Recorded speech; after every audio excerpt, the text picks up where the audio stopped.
बलाज टीपू कत्ल केस का अखवाल ही बदल गया। कब टीम जाएगी गोगी भट्ट को पकड़ने के लिए, यही आज के वीलॉग का सबसे बड़ा सवालिया निशान है। दुबई के टूर, लड़कियां सप्लाई करना, तीफी भट्ट कहां मफरूर है, इसका ताहाल इल्म नहीं। यानी कि हालात को बदला गया स्क्रिप्ट के तहत। मरकजी मुल्ज़िमों का नाम लेने वाला कोई नहीं। कौन सी ऐसी चीजें हैं जो लीक हो जाएंगी। मेरा नाम यासर शमून खान है, आप देख रहे हैं नई बात डिजिटल। नाज़रीन, बलाज टीपू कत्ल केस का अखवाल ही बदल गया। हालात ही बदल गए, मामलात ही बदल गए। मरकजी करदार मुल्ज़मान और फिर दरीना दुश्मनी के हामिल तीफी भट्ट और गोगी भट्ट का जिक्र करने वाला नाम लेवा भी ना बचा।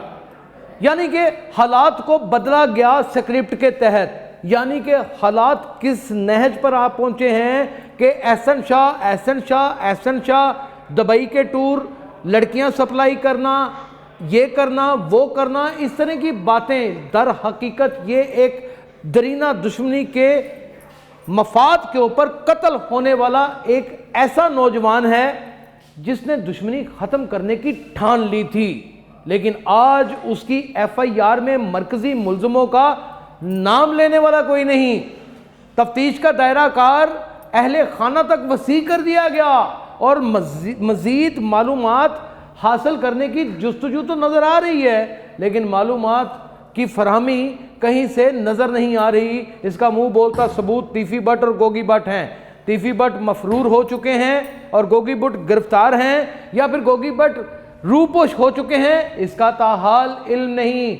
2 जगह, 3 जगह, 4 जगह इन्वेस्टिगेशन का बदल जाना, बार बार सब यूट्यूबर्स का या सब व्लॉगर्स का एक ही प्रोग्राम का मकतब ख्याल रखना कि एहसन शाह इस चीज़ की दलील है कि मरकजी मुल्ज़िमों को बचाया जा रहा है। क्या ये कत्ल भी कहीं बेच तो नहीं दिया गया? ये आपने मुझे कमेंट सेक्शन में बताना है। नाज़रीन, आप शुरू से लेके आज तक की तफ्तीश को देख लें। अली पठान जो खानसामा था तीफी भट्ट का, उसको गिरफ्तार किया गया। उसकी शनाख्त के ऊपर बाकायदा तौर पे ये बात साबित हो गई कि एहसन शाह उसके घर में आता था, जाता था, और फिर इस तरीके से इन्वेस्टिगेट हुई, एहसन शाह को गिरफ्तार कर लिया गया। जबकि एहसन शाह इससे पहले मुतादिद यूट्यूबरों को इंटरव्यू देता रहा और उसमें बड़ी मासूमियत के साथ अपने राग भी अलापता रहा। अब एहसन शाह का कारोबार क्या है, एहसन शाह के वालिद क्या करते थे, मलक सेल क्या करता था, और तीफी भट्ट कहाँ मफरूर है, इसका जिक्र ही कोई नहीं। बाकी सारी चीज़ों का जिक्र है। यानी कि तीफी भट्ट जो दरीना दुश्मनी का मरकजी करदार है, उसका जिक्र और नाम लेवा है ही कोई नहीं। एहसन शाह तो आपको नज़र आएगा हर व्लॉग के अंदर, हर तफ्तीश के अंदर, हर प्रेस कॉन्फ्रेंस के अंदर। आपको मलक सहेल भी नज़र आएगा, आपको बाकायदा तौर के ऊपर अली पठान भी नज़र आएगा, आपको वलीद भी नज़र आएगा। लेकिन सारे की सारी तफ्तीश बिल आखिर एहसन शाह के गिर्द ही क्यों घूमती है? भैया, मान लिया उसने सहूरतकारी की है, मान लिया उसने लोकेशंस बताई हैं, मान लिया कि उसने वीडियो कॉल्स की हैं, मान लिया कि उसने 50 लाख एडवांस लिया है, मान लिया 50 करोड़ एडवांस लिया है, देने वाला कहाँ है? यही आज के व्लॉग का सबसे बड़ा सवालिया निशान है। क्या पुलिस इस मुकदमे को एक बंद फाइल की तरह कहीं दूर दराज किसी दूर गोदाम में तो नहीं भेजने लगी, जैसे पुराने थानों के अंदर माल गोदाम हुआ करते थे? नाज़रीन, हालात सिप्स के तहत थानों के तो बदल गए, इमारतें तो बदल गईं। वही तफ्तीश, वही ऑर्गेनाइज क्राइम यूनिट, जिसका नाम CIA से चेंज होके ऑर्गेनाइज क्राइम यूनिट रख दिया गया।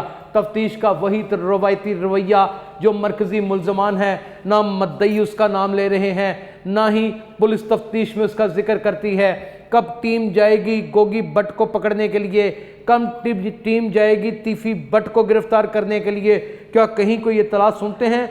कितनी रूह तफ्तीश की मुतासर होनी है? कौन सी ऐसी चीज़ें हैं जो लीक हो जाएंगी? ये वही पुलिस डिपार्टमेंट है जिसका टीपू ट्रका वाले के ख़ानदान के साथ भी भरपूर ताल्लुक था। ये वही दुश्मनी वाला डिपार्टमेंट है जिसका गोगी भट्ट और तीफी भट्ट के साथ मारूफ तल्लक था। तो फिर कौन सी लीकेज की इतनी ज़्यादा तशवीश लाक है? इसका ड्रॉप इन क्यों नहीं हो रहा? आने वाले व्लॉग में बताऊंगा। अपना बहुत ख्याल रखिएगा। अल्लाह हाफिज़।